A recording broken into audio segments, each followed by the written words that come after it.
قرآن کی نگہبانی کرنے کا حکم۔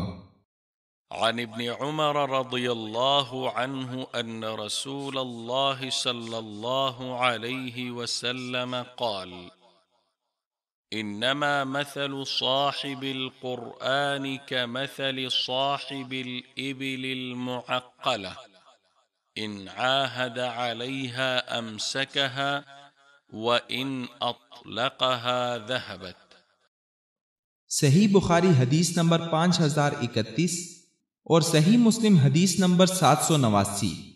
حضرت عبداللہ بن عمر رضی اللہ عنہما نے بیان کیا کہ رسول اکرم صلی اللہ علیہ وسلم نے فرمایا، حافظ قرآن کی مثال رسی سے بندھے ہوئے اونٹ کے مالک جیسی ہے۔ اگر وہ اس کی نگرانی رکھے گا تو وہ اسے روک سکے گا، ورنہ وہ رسی توڑ کر بھاگ جائے گا۔